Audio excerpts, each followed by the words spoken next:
Today we are discussing 2 marks in plant ecology.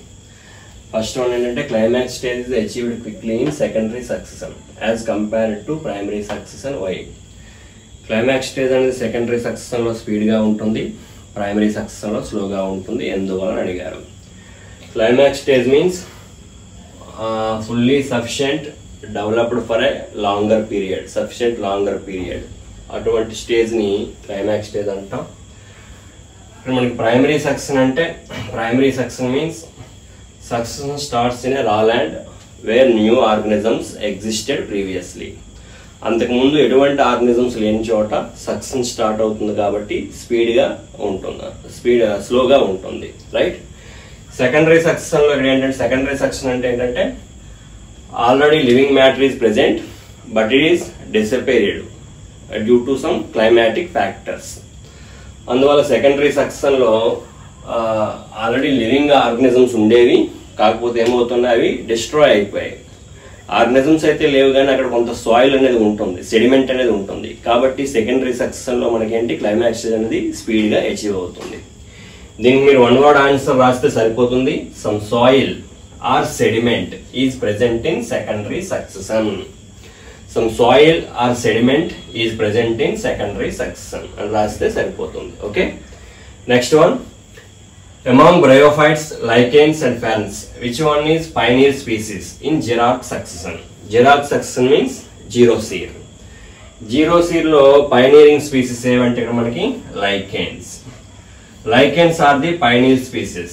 Lichens are dual organisms. Symbiotic association between algae and fungi. They are called lichens. ఎటువంటి organisms లేని చోట కూడా బండరాళ్ళ మీద కూడా మొట్టమొదటిసారిగా lichens అనేవి పెరుగుతాయి. So lichens are the pioneering species. Lichens అని రాస్తే సరిపోతుంది. Bryophytes, lichens, ferns. ముందు రాళ్ళ మీద పెరిగే లైకెన్స్. ఈ లైకెన్స్ గ్రో అయ్యి కార్బోనిక్ యాసిడ్ రిలీజ్ చేస్తాయి. రిలీజ్ చేయడం వల్ల రాక్ సర్ఫేస్ అనేది వెదరింగ్ గురయ్యి సాయిల్ ఏర్పడుతుంది. వన్స్ సాయిల్ ఏర్పడాక నెక్స్ట్ బ్రయోఫైట్స్, ఫెర్న్స్ అనేవి నెక్స్ట్ పెరుగుతాయి. ఫస్ట్ పెరిగేవి మాత్రం లైకెన్స్. సో పైనీరింగ్ స్పీసీస్ ఏమంటే lichens, right. Give any 2 examples of xerarch succession. Xerosere కి ఏమైనా 2 ఎగ్జాంపుల్స్ అడిగారు. Xerosere means succession starts in dry land. Dry land మీద సక్సెషన్ స్టార్ట్ అయితే దీన్ని ఏమంటాం మనం, జీరోసీర్ అంటాం. Xerarch succession. జిరాక్స్ సక్సెషన్ కి ఎగ్జాంపుల్ ఏంటంటే newly cooled lava, barren rock, bare rock, desert areas. ఇవన్నీ డ్రై ఏరియాస్. డ్రై ఏరియాస్ మీద కొత్తగా లివింగ్ ఆర్గనిజమ్స్ అనేవి స్టార్ట్ అయితే ఇటువంటి సక్సెషన్ ఏమంటాం మనం, xerarch succession, right. Next one, name the type of land plants that can tolerate the salinities of the sea. Salt areas లో పెరిగే ప్లాంట్స్ ఏమంటాం, సెలైనిటీస్ ఆఫ్ సీ. ఇక్కడ మనకి సాల్టీ ఏరియాస్ లో పెరిగే ప్లాంట్స్ ని హాలోఫైట్స్ అంటాం. Halophytes. The plants grown in seashore areas. Seashore areas లో సాల్ట్ కంటెంట్ ఎక్కువగా ఉంటుంది. Salinities of the sea, salt contents లో పెరిగే ప్లాంట్స్ ఏమంటాం మనం, హాలోఫైట్స్ అంటాం. Halophytes. Examples mangroves, Rhizophora, Avicennia, రొగైరా. ఇవన్నీ మనకేంటి, mangroves, right. Next one, define heliophytes and sciophytes. Name the plant from your locality that is heliophyte or sciophyte, right. Heliophytes means plants which grow in direct sunlight are called heliophytes. Direct sunlight లో పెరిగే మొక్కల్ని ఏమంటాం మనం, heliophytes. ఎండలో పెరిగే మొక్కల్ని ఎండ మొక్కలు అంటాం, రైట్. heliophytes. ఎగ్జాంపుల్ నార్మల్ గా పెరిగే ప్లాంట్స్ అన్ని కూడా heliophytes. Tridax, grasses, sunflower, some examples. Heliophytes అంటే ఏంటి, plants which grow in direct sunlight. Okay, next one, sciophytes. Plants which grow in shady areas are called sciophytes. నీడలో పెరిగే plants ని స్కియోఫైట్స్ అంటాం, నీడ మొక్కలు అంటాం. ఓకే, స్కియోఫైట్స్ కి example Moses, bryophytes, Ferns, pteridophytes. ఇవన్నీ షేడీ ఏరియాస్ లో ఉంటాయి.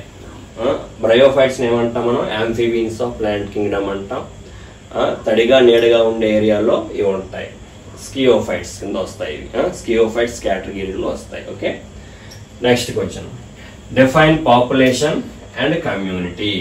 What is population? What is community?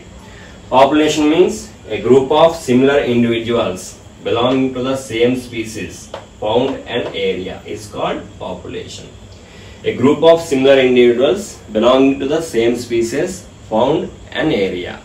ఒక ఏరియాలో ఉండే ఒకే రకమైన ఆర్గానిజమ్స్ యొక్క గ్రూప్ ఏమంటాం మనం? పాపులేషన్ అంటాం. సపోజ్ మనం అందరం ఒకే రకంగా ఉంటాం, అందరికీ 2 చేతులు, ఒక ముక్కు, 2 కాళ్ళు ఈ రకంగా ఉంటాయి. సిమిలారిటీస్ అనేవి ఎక్కువగా ఉంటాయి. ఇటువంటి ఆర్గానిజమ్స్ యొక్క గ్రూప్ ఏమంటాం మనం? పాపులేషన్ ఆర్ లోకల్ పాపులేషన్ అంటాం. ఏంటి పాపులేషన్ అంటే? A group of similar individuals, same individuals belonging to the same species. మన యొక్క స్పీసీస్ ఏంటి? Homo sapiens. హోమో అనేది జీనస్, సెపియన్స్ స్పీసీస్. మనందరి యొక్క స్పీసీస్ ఒకటే, same species. A group of similar individuals belonging to the same species found an area is called population or local population, right? Next one, community. Community ante samudayam. Assemblies of all populations occurring in area. ఒక ఏరియాలో ఉండే అన్ని populations ని కలిపి ఏమంటాం మనం? Community అంటాం. Assemblies of all populations occurring in area, it is called community, right? Next one, define communities. Who classified plant communities into hydrophytes, mesophytes and xerophytes? Communities అంటే సముదాయము అంటాం. Community means assemblies of all populations found an area. ఒక ఏరియాలో ఉండి అన్ని populations ని కలిపి ఏమంటాం మనం? Community. Assemblies of populations is called community, right? Eugen Warming అనే సైంటిస్టు ప్లాంట్ కమ్యూనిటీస్ ని 3 కేటగిరీస్ గా డివైడ్ చేశారు. Hydrophytes, mesophytes, xerophytes. Hydrophytes means plants grown in aquatic areas, plants grown in water, they are called hydrophytes. Mesophytes means plant grown in plain areas, మన ఏరియాలో పెరిగే plants ఏమంటాం మనం? Mesophytes. Plants grown in water deficient conditions, they are called xerophytes. Okay, ఇది use and warming అని రాసినా సరిపోతుంది. Warming plant communities ని 3 కేటగిరీస్ గా డివైడ్ చేశారు. ఫస్ట్ కమ్యూనిటీ అని రాస్తే 1 మార్క్, వార్మింగ్ అని రాస్తే 1 mark. Okay, right. Next one, hydrophytes show reduced xylem. Why? Hydrophytes లో జైలం అనేది రెడ్యూస్ అయి ఉంటుంది, ఎందువల్ల? In hydrophytes the absorption of water takes place through all over the surface. Hydrophytes అనేవి ఎప్పుడు నీటిలోనే ఉంటాయి కాబట్టి నీరు అనేది ఏ విధంగా అయినా సరే ప్లాంట్ బాడీలో చేరుతుంది. Absorption of water takes place through all over the surface. So xylem is reduced, highly reduced in hydrophytes. Okay, ఈ లెసన్ లో మనకి ఓన్లీ 8 క్వశ్చన్స్ ఉన్నాయి. ఐపీ ఎగ్జామ్స్ లో ఒక క్వశ్చన్ అయితే తప్పనిసరిగా వస్తుంది. ఈ లెసన్ లో ఉండే క్వశ్చన్స్ అన్ని ఈజీగా ఉంటాయి కాబట్టి ఈ లెసన్ ముందు కంప్లీట్ చేసుకుంటే 2 మార్క్స్ పాకెట్ లో ఉన్నట్లు లెక్క అనమాట. Okay, thank you.